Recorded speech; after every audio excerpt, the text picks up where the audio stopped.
Ya Halo? kalau prinsip hidup saya silahkan Anda menjadi orang nakal, silahkan Anda lakukan apapun yang ingin Anda lakukan, asal jangan lupa jalan pulang.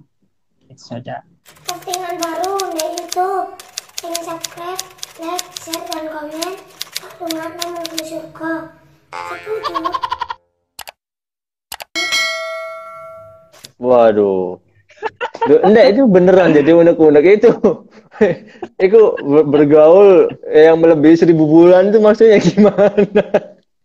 Tapi itu benar ya. Jadi misalkan konteksnya Nggih. memang itu kategori pahala, Nggih. maka itu tuh termasuk juga Nggih. pahala Karena memang yang dilakukan di hadisnya Lailatul mutlak. Qadar maka berkali lipat.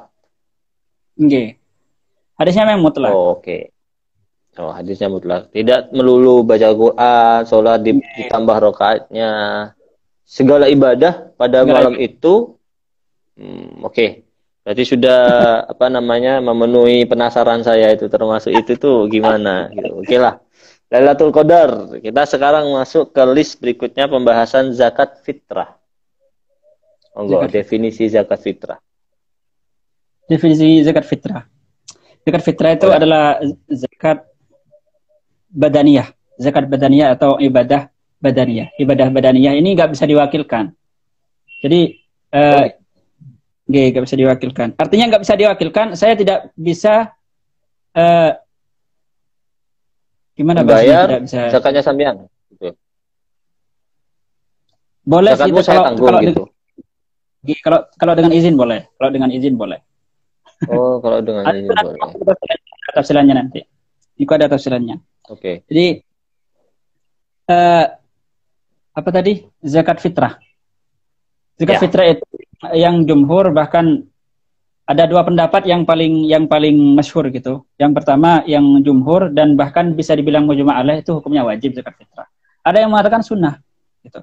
Tapi yang lebih kuat adalah yang mengatakan wajib, sebab hadisnya memang jelas banget. Kan Rasulullah SAW amaro bi zakatil fitri ala kulli muslimin so'an min tamrin aw so'an min sya'irin an kulli dzakarin aw abdin min aw unsa minal muslimina. Jadi bahasanya ada qaid minal muslimina. Jadi itu sudah termasuk takrifnya. Jadi siapapun yang lahir gitu, yang lahir sebelum terbenamnya matahari di akhir bulan Ramadan, maka dia hukumnya wajib membayar zakat fitrah kalau memang melebihi dari kutihi au kuti mamunihi gitu. Syaratnya itu. Jadi bagi seseorang yang sudah mampu untuk menafkahi atau menafkahi dirinya, maka dia sudah boleh untuk membayar zakat fitrah. Gitu, zakat. Oke. Sekarang benar tadi yang sampean bilang lahir di akhir Ramadan dan nututi awal Syawal, termasuk juga kena hitop bayar zakat bayi kan. Nah, itu berarti ya punya ibarat khusus, maksudnya tidak masuk kategori muslimin. Karena memang maulud bayi itu apakah memang sudah dikategorikan muslimin atau gimana itu? Bukan. Mohon dijelaskan. Gimana? Kan bayi itu kan yatba'ul aba. Kan mutan. Oh, jadi bayi itu kan yatba'u tidak ikut kepada yang hissah. Jadi kan kalau versi ulama fuqaha itu kan yang hissah itu adalah dari jalur ibu. Jadi kalau bayi itu ikut ke jalur bapak. Kalau misalnya ibunya itu kafir, kemudian bapaknya itu Islam, maka anaknya lahirnya Islam. Sebab kategorikan Islam. Yatba'ul aba. Tidak ikut yang hissah gitu istilahnya. Oh iya. Oke. Jadi untuk sekarang masuk ke ini takaran dan ya takarannya atau kutnya, bendanya. Oke. Ke harta yang zakat fitrah. Kalau zakat fitrah itu dari kalau takarannya itu kan 4 mud. 4 mud. Sekarang kita pakai ini aja yang kontemporer. Ya, takaran kontemporer. Berarti kalau 1 mud itu kan kalau ikut versinya Mbah Mun, itu kan Mbah Yai Maimun itu kan 6 seperempat. 6 ons seperempat. Oh. Berarti hampir 7 ya, terus. Berarti kalau 4 mud berarti sekitar 2,7. 2,7. 2 kilo 7 on. Mingkuti baladihi, dari makanan pokok Iya, terus. Yang jumhur mengatakan mengikuti balad. Yang jumhur. Oke. Oke, untuk yang sekarang lagi rame, Yang sekarang lagi rame, yang mental fact. Kalau kita di Indonesia kan memang Syafi'i. Nah, sekarang banyak orang yang pengen bayar zakat pakai uang, naked. Itu gimana? Sebenarnya kalau di Indonesia itu kan yang lagi rame, kalau yang saya ikuti itu kan bahasanya talfek gitu kan. Talfek atau gimana bahasanya. Padahal kalau misalnya kalau kita bahas sedikit ya, lebih jeli lagi gini. Jadi sebenarnya kita itu masih tergolong salah satu dari orang awam. Gitu. Kita ini masih tergolong orang awam. Maka apa itu kalau misalnya yang harus dilakukan oleh orang awam, maka orang awam itu bebas. Yang dilakukan oleh orang awam itu bebas.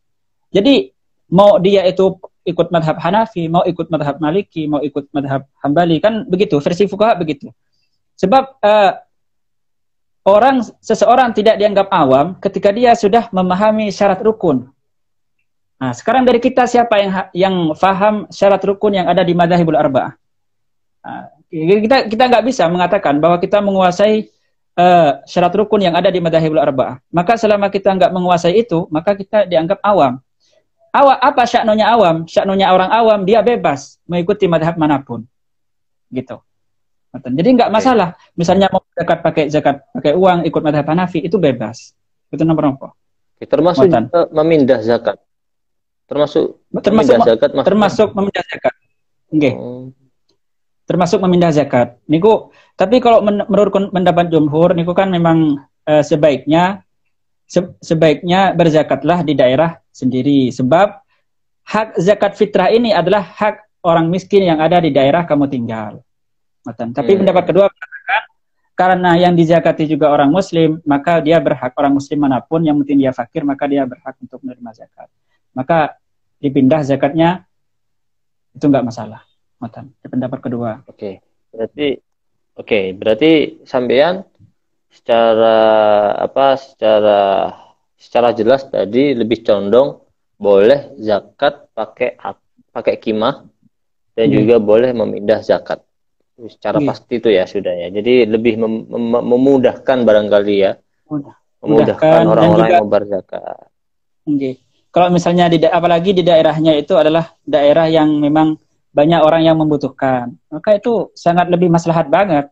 Misalnya orangnya ada di Mekah, dia kerja di Mekah, sementara di Mekah kita tahu orangnya kaya-kaya gitu kan, orang Arab kan. Maka sebaiknya zakatnya di Indo aja, misalnya. Di Indo aja, soalnya di Indo masih lebih banyak yang membutuhkan. Oh gitu, boleh. Baik. Itu barangkali soal zakatnya kita biar dapat semua. Lanjut ke pembahasan pembahasan selanjutnya soal memang kita akan masuk di 10 hari akhir. Tadi sudah Lailatul Qadar lalu zakat fitrah. Ini kan memang sudah di ujung-ujung Ramadan meninggalkan kita kan. Nah sekarang juga biasanya nanti banyak Kenapa? Karena kita tidak menghiraukan Ramadan meninggalkan kita gitu. Oh iya, lebih tepatnya gitu, Maksudnya kurang diforsil mungkin ibadahnya ya. Oke, karena 10 hari akhir Ramadan, nah yang biasanya nanti banyak orang-orang tuh heboh, biasanya entah di grup-grup atau di Facebook atau di mana-mana banyak bertebaran nanti broadcast tentang sholat kafaroh yang dilakukan di hari Jumat akhir bulan Ramadan. Nah, itu ini yang secara ini gimana? Bahaya. Ini bahaya banget, Mas. Ini nanti bisa kita lihat. Maksudnya ini bisa dilihat dari dua sisi ini. Dari dua sisi fuqaha dan muhaddisin. Jadi manhaj fuqaha sama muhaddisin. Sebab dua manhaj ini berbeda. Gitu. Pertama, saya ingin mentahlil hadisnya. Jadi hadis yang mengatakan demikian itu man sholla, gitu kan, man sholla dan seterusnya itu hadisnya diklaim maudhu. Gitu. Banyak sekali. Kategorinya maudhu, bukan dhaif. Palsu. Bukan dhaif, palsu. Bahkan sudah palsu. Kata Imam Suyuti sama Imam Ibnu Hajar, wala adri gitu. Wala adri siapa yang pertama kali mewadokkan hadis ini yang menisbahkan kepada Rasulullah. Jadi hadisnya itu memang maudhu gitu. Ya udah, maudhu. Nah, udah. Ini dari sisi dari sisi muhaddisin. Jadi udah nggak ada sanad fi kutubil ma'ajim wa tarajum, nggak ada. Semuanya nggak ada. Jadi hadisnya diklaim maudhu. Imam Asy-Syaukani juga mengatakan demikian. Kemudian juga salah satunya dari ulama India mengatakan bahwa namanya Syekh Al-Imam Al-Laknawi mengatakan bahwa hadis itu juga maudhu. Udah dari sisi muhaddisin udah nggak ada klaimnya maudhu.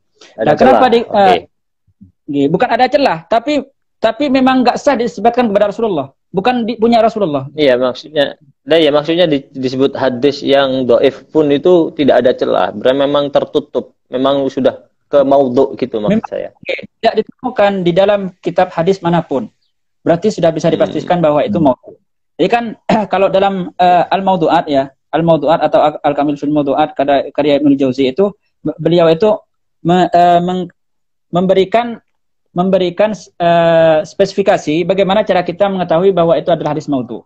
Yang pertama, cara kita mengetahui hadis maudhu adalah ketika hadis itu mukhalifun lis sunnah, mukhalifun lil kitab wa sunnah, atau mukhalifun lil qiyas, atau mukhalifun lil mujma' alaih, atau mukhalifun lil akli.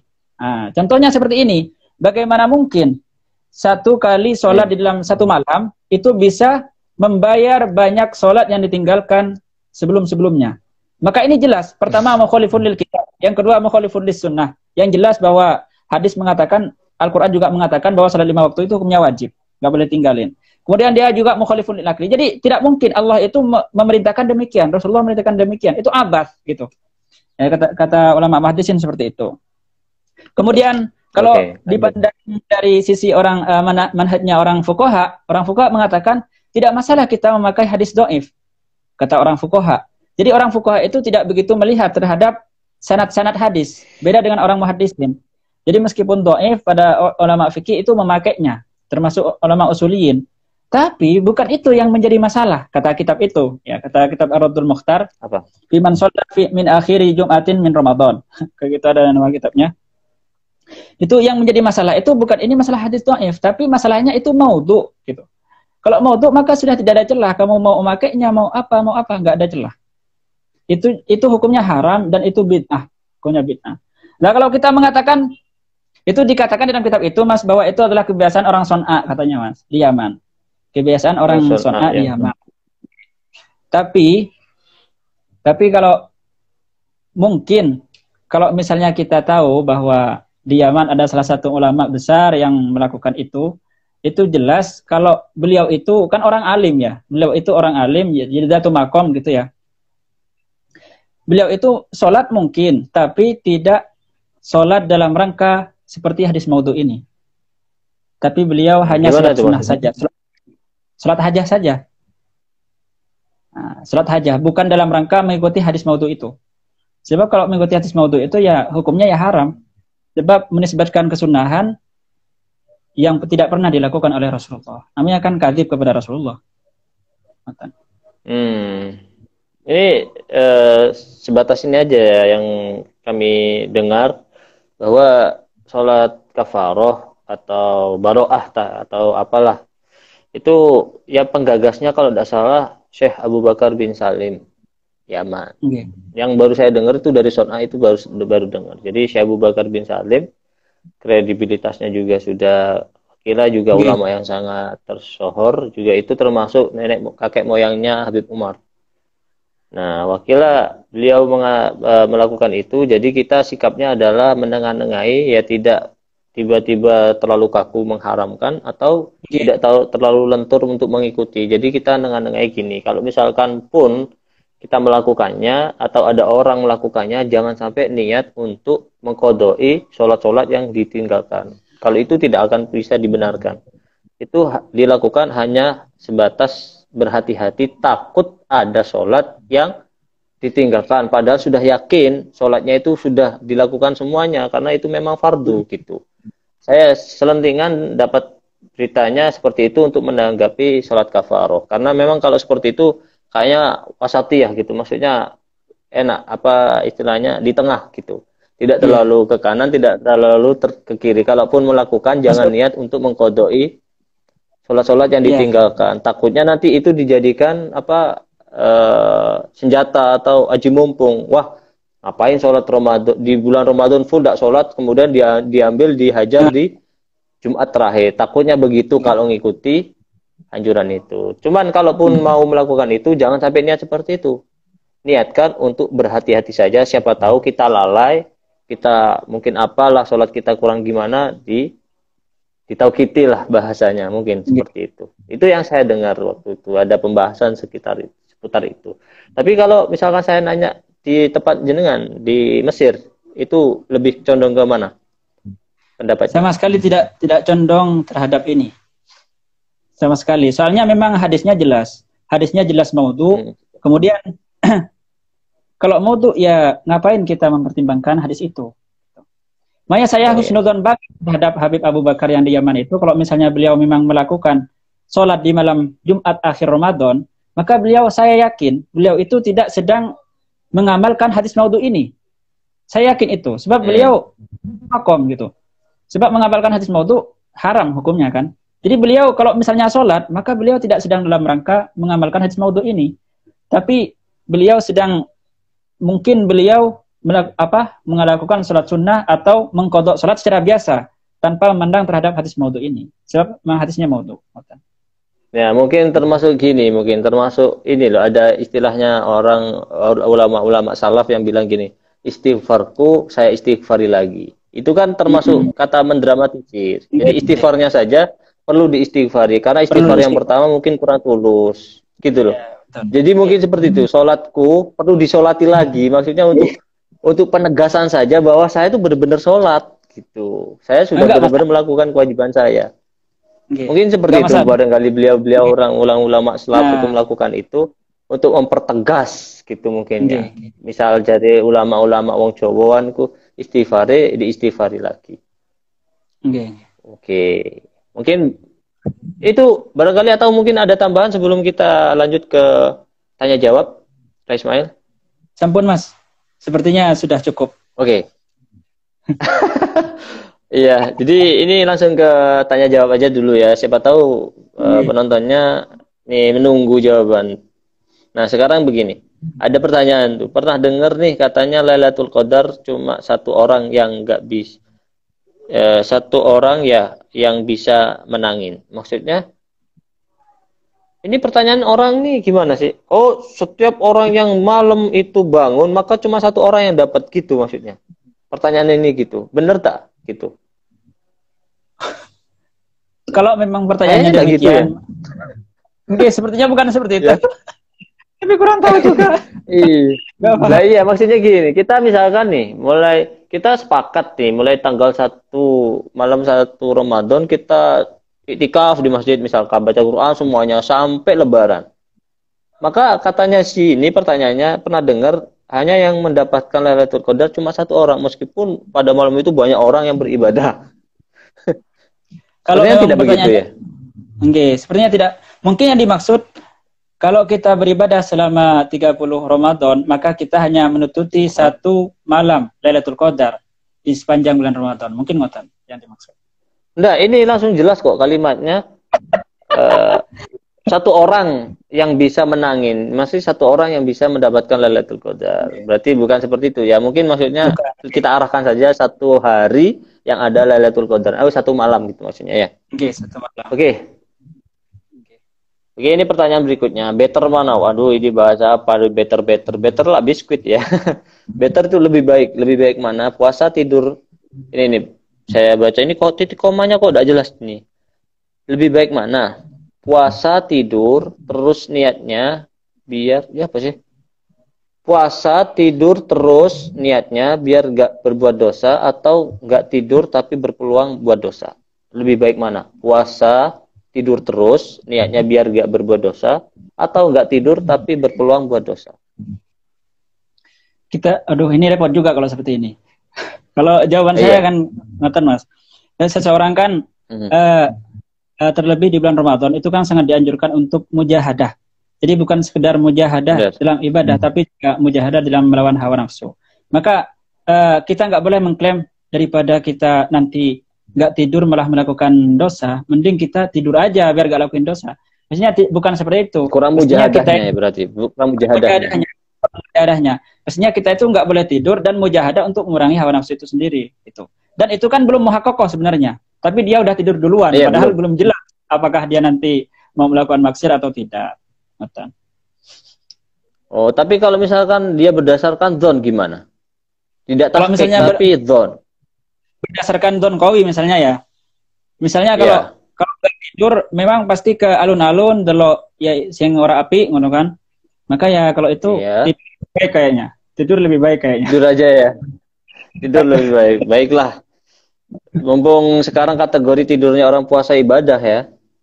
Oke, lanjut. Oke, pertanyaan berikutnya. Assalamualaikum. Mau tanya hukumnya menelan ludah saat puasa gimana ya? Terima kasih. Tadi sudah kayaknya ya. Menelan ludah saja tidak batal ya? Ismail ya? Kalau ludah saja tidak batal. Tapi kalau misalnya ludahnya bercampur kalau bercampur dengan darah gusi atau benda yang lain, maka hukumnya batal. Kalau misalkan benda lainnya itu semacam sisa dari makan, sahur. Kalau sisa dari makan, misalnya kan kita makan daging, kan biasanya ada yang nyempil sedikit gitu kan. Jadi kadang yang mau dihabisin, jadi makan nantilah habis sahur gitu, habis subuh. Dari sisa makanan itu. Maka kalau misalnya pas ditelan itu kerasa, makanan itu kerasa, maka hukumnya batal. Tapi kalau pas ditelan itu nggak kerasa, saking kecilnya sampai nggak kerasa, gitu. Jadi kayak nelan ludah, hukumnya nggak batal, ngoten. Tafsiran ulama ngoten. Oh. Jadi masih gitu. kerasa, maka misal satu butir nasi aja gitu, tetap batal ya karena ditelan berasa gitu ya. Ya, selama berasa maka hukumnya batal. Apalagi satu piring ya yang ketinggalan di gigi, wah itu lumayan tuh ya. Oke. Sangat beruntung sekali orang itu. Lah ya, sangat beruntung. Ngomong-ngomong ini curcol bentar ya. Ngomong-ngomong sampean pernah puasa sempat lupa? Kalau pas disarang nggak pernah. Setelah disarang nggak pernah. Pas di mana? Tapi kalau sebelum disarang sering. Kalau sebelum disarang. Oh gitu. Sering itu dalam arti agak ada unsur sengaja apa gimana tuh? Sama sekali tidak, Mas. Karena kayaknya memang Tuhan lagi sayangnya waktu itu. Jadi saya sering dibikin lupa. Dibikin lupa kalau makan. Kalau saya sendiri tuh lupa. Kalau saya sendiri tuh sering lupa, tapi ketika mau ngambil, mau diminum justru ingat. Waduh, sayang sekali. Sayang sekali, tidak beruntung kali ini. Oke, lanjut. Ini pertanyaan berikutnya. Puasa pakai celak enggak apa-apa ta? Nggih. Puasa pakai celak nggih mboten napa-napa sebab mata itu bukan termasuk jauh, apalagi cuman ini. Apa namanya bahasa Indonesia? Pori-pori apa? Bukan bagian ya, pori-pori yang ini. Nggih. Yang alis keluarnya air mata itu. Oh, alis bawah ini itep. Oke, itep. Itu bukan termasuk jauh. Bahkan misalnya pakai obat titis mata pun dan kerasa pahit di tenggorokan itu nggak membatalkan puasa. Kadang kan kalau pakai obat titis mata terus pahit di tenggorokan itu nggak membatalkan puasa. Sebab mata bukan termasuk jauh. Jadi kayak orang disuntik gitu, Mas. Kayak orang disuntik atau diinfus. Napa-napa. Infus juga tidak membatalkan. Membatalkan. Meskipun kenyang karena kan gini. Iya, mengenyangkan. Nah itu makanya kan karena ada pasien yang lemes disuruh mengunyah makan di sini tidak bisa. Tapi di infus tetap bertahan karena memang mengenyangkan. Ada infus kan yang mengenyangkan untuk stabilnya pasien. Oh gitu. Wah, enak nih bagi orang yang sakit nih kayaknya ya. Tetap bisa berpuasa. Orang yang puasa tinggal di infus. Oke, lanjut. Apa? Kalau orang yang puasa biar minta di infus ya. Oh iya. Itu enggak sampai ke hukum makruh enggak? Nggih, kalau makruh orang yang puasa seger. Oh, oke lah. Karena mandi saya makruh. Oke. Lanjut Jara.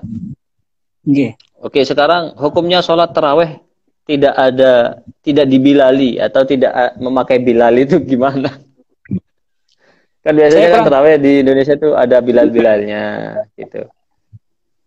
Kalau sebenarnya saya tidak tahu itu awal mula ada bilal itu dari negara mana, saya belum pernah tahu. Tapi kalau yang saya tahu dari Al-Azhar, saya selama di Al-Azhar tidak pernah ada bilalnya. Ya itu langsung as-shalat jami'ah. As-shalat jami'ah. Oh, gitu. Nah, wes. Sekarang gini, kita berarti flashback atau lari ke belakang. Maksudnya begini. Kanjeng Nabi sendiri jamaah boten tarawihnya. Boten, jelas boten. Boten jamaah. Sahabat juga gak jamaah. Nah, yang mulai itu kan Sayyidina Umar kan? Awalnya sih jamaah, Mas. Awalnya jamaah. Siapa Ada yang Kanjeng ikut Nabi? gitu kan. Nabi enggak jemaah sebenarnya, Rasulullah SAW sendirian, terus ada yang ikut gitu. Oh, ya. Lanjutin sholatnya, beliau melanjutin di dalamnya karena takut dianggap bahwa itu wajib. Wajib. Nah, itu pernah dengar juga tuh. Jadi sebenarnya Nabi ya sholat sendiri aja, terus dimakmumi sama sahabat. Lalu Kanjeng Nabi takut itu wajib, lalu pulang melanjutkan di dalamnya. Makanya kadang Kanjeng Nabi tarawih di masjid, kadang Nabi di rumah. Abu Bakar pun tetap mengikuti model sistem seperti itu. Baru Sayyidina Umar disunahkan berjamaah. Benar gitu ya? Sebab kata Sayyidina Umar, pas zamannya Sayyidina Umar melihat di Madinah itu orang-orang sholat sendiri-sendiri. Jadi kayak gak beraturan kan? Kayak orang, ini kok orang-orang kok orangnya ada yang di sana, ada yang di sini gitu. Gak jelas gitu susunannya. Akhirnya Sayyidina Umar itu mengajak untuk sholat jamaah. Terus ada sahabat yang istilahnya yang nyeletuk. Ada salah satu sahabat yang komplain kayak gini. Ya Umar, sampean ini melakukan hal bid'ah. Ini Rasulullah nggak pernah melakukan. Terus kata Sayyidina Umar, nikmatul bid'atu hadhihi gitu ya. Nikmatil bid'atu hadhihi. Iya, tadi itu sudah ternyata kita maksimal 1 jam live. Iya, Masya. Biasanya sama lawan jenis tidak berasa waktu itu berakhir. Tapi kalau kok sesama jenis ini kok malah ini kayaknya ada sesuatunya. Ada sesuatu.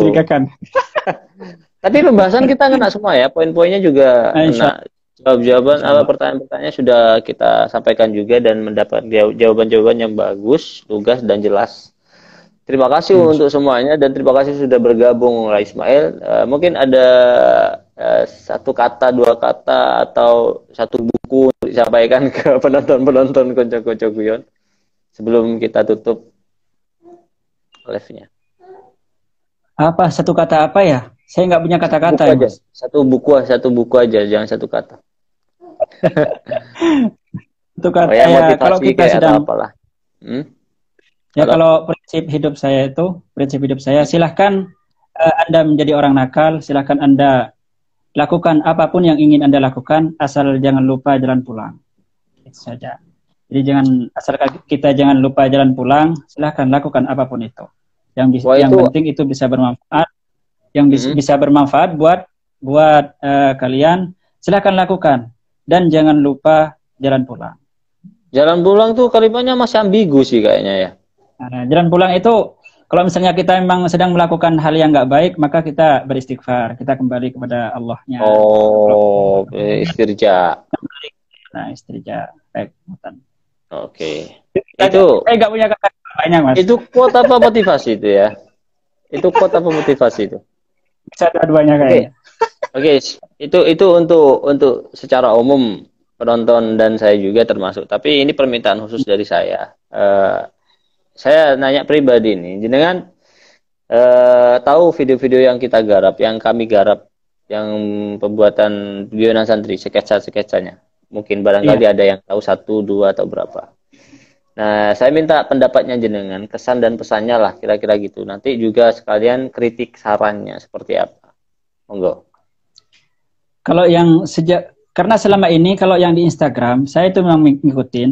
Di Instagram saya ngikutin dan saya setiap ada yang baru saya pasti nonton video itu. Memang di sana itu ada banyak pesan-pesan positif gitu. Bahkan memang rata-rata pesan-pesannya positif banget. Karena yang pertama ya Mas ya, pertama guyon tapi berisi gitu. Guyon tapi berisi itu adalah. Bentar, sebelum lanjut. Oke, sebelum lanjut, ini harus objektif ya, jangan subjektif ya. Objektif. Ini objektif beneran. Oke, lanjut. Oke, terus. Jadi dari video-video itu pesan yang bisa saya ambil dari video-video itu guyonan tapi berisi. Gitu. Guyonan tapi berisi itu adalah guyonan santri. Kemudian yang kedua, kita itu kayak sedang mengaji. Kalau perasaan saya itu kayak kita itu kayak sedang mengaji atau mempraktekkan ibarat-ibarat ulama dengan metode dengan gaya guyon gitu. Dengan gaya guyon tapi tidak membuat cacat terhadap takbir itu sendiri. Itu guyonan santri yang paling saya rasakan ketika menonton video-video di guyonan santri. Ini objektif Mas, saya nggak anu ya. Oke. Boleh nanti kirim nomor rekening ya. Aduh. Gini. Ini kenapa kok sinyal bagus sekali ya sekarang ya? Itulah Mas, dari tadi kok ulah jelek banget. Nah iya, wah padahal Masya Allah bikinnya. Apa kita ulang lagi dari awal? Bagus, jernih suaranya juga tuh. Enak banget sekarang dari tadi. Iya, di situ enak, di sini juga enak. Gimana? Apa kita Lailatul Qadaran aja ini? Kurang malam mungkin ini Mas. Kurang iya. malam mungkin tadi mulainya. Oke. Oh iya. Gini, itu pesan, itu kesannya. Sekarang pesan atau kritik saran lah, biar mungkin kita atau kami Guyonan Santri bisa memperbaiki lagi lah video-videonya. Kalau pesan pesan dulu ya. Kesan. Tadi kan kesan, sekarang pesan. Pesan saya kepada teman-teman, terutama para followernya Guyonan Santri. Kocok-kocok guyon. Tetaplah kocok-kocok guyon. Kita kalau ada waktu luang ya, kemudian juga kuota pas banyak-banyaknya, tontonlah Guyonan Santri. Tontonlah Guyonan Santri sebab kalau Guyonan Santri itu di samping kita bisa guyon, tapi juga ada ilmu yang apa istilahnya yang diselipkan di sana. Jadi kita nonton Guyonan Santri itu bukan sebatas guyonan aja, tapi ada ilmu yang kita bisa dapatkan di sana. Kayak gitu. Oke. Pesan saya kepada teman-teman follower semuanya. Kritik saran. Kalau kritik nggak ada Mas. Kalau kritik nggak ada. Kalau saran mungkin yang di YouTube lebih digiatkan lagi, lebih diaktifin lagi. Videonya. Sebenarnya nguploadnya berapa minggu sekali Mas? Kalau yang di YouTube kan lebih aktif saya, malah lebih aktif di YouTube daripada Instagram. Lebih banyak videonya. Terpanjang. Iya, lebih banyak. Nah sekarang satu saja saya minta judul video yang paling sampean sukai kalau memang sampean penonton Guyonan Santri. Apa ya? Judulnya saya nggak begitu melihat kalau judul, tapi kalau videonya saya melihat. Soal apa itu? Yang nyium tangan terus banyak ludahnya yang menempel di tangan. Liburan. Itu di awal salah liburan. Iya, itu di awal-awal. Kemudian yang akhir-akhir itu yang di depan toko. Di depan toko waktu sahur atau apa? Saya lupa judulnya apa, saya lupa. Bahasa apa itu? Yang membahas sahur apa-apa gitu. Apa sahur apa-apa gitu. Oke. Itu. Ini tadi sudah posting kok. Prank tanya jawab. Udah lihat yang baru asar tadi saya posting? Mungkin nanti bisa di DM lah kekurangannya di mana. Oke. Terima kasih. Sampean sangat bersinar sekali, berseri-seri wajahnya. Terima kasih loh sudah bergabung, Masya Allah. Doanya dari Mesir ke sini. Saya Mas, jujur Mawon. Jadi saya merasa terhormat karena saya bisa diajak live di Guyonan Santri. Jadi saya terima kasih banyak atas ajakannya atau undangannya untuk live di Guyonan Santri. Merasa terhormat, merasa aja. Jangan gitu. Merasa aja ya, oke lah. Oke, barangkali mungkin ada yang mau dipromosikan punya akun channel YouTube mungkin barangkali. Boten. Sampun. Yang saya ada iya. Ada, saya punya akun namanya Gus Coba. Saya Mas, saya kebetulan dari awal Ramadan kemarin saya itu membuat video yang di dalamnya itu mengkaji fikih, kemudian ulumul Quran. Fikih itu saya yang isi, kemudian ulumul Quran yang diisi oleh Gus Soba Mustafa Akil, kemudian yang ketiga diisi oleh Gus Anas dari mana ya? Aku lupa. Dari Jawa Tengah juga. Nah, yang ketiga ini ilmu filsafat gitu. Jadi kepada teman-teman monggo bisa ditonton di YouTube atau di subscribe ya. Nama YouTube-nya Oke. YTKSN. YTKSN. YTKSN. YTKSN. Iya, YT. Oke. Insya Allah banyak Bagian-bagiannya ilmu yang bisa didapat. amin, amin semoga. Ada Jadi itu fikih, sebenarnya fikih, ulumul Quran. fikih, ulumul Quran, dan filsafat. Akidah filsafat. Oke. Jadi kayaknya memang sudah tiga provinsi, Jawa Timur sampeyan, Gus Soba itu Jawa Barat loh ya. Gus Anas berarti Jawa Tengah. Oh, nah, berarti di Jawa semua ya. Jawa Di Jawa Timur, Jawa semua. Tengah, Jawa Barat. Ya sebenarnya kemarin juga sedikit ya Pak perpanjang. Sebenarnya Gus Soba kemarin saya hubungi dan siap katanya. Cuman saya hubungi lagi kayaknya beliau sibuk untuk live bareng. Saya juga ini Gus Hanif juga. Mungkin kalau jenengan ketemu sama Gus Soba ditunggu kabar baiknya gitu. Ya, Karena ini sudah nanti saya menjelang kabarin Gus Abah. Idul Fitri. Pengennya sih sebelum itu kita sudah live. Oke.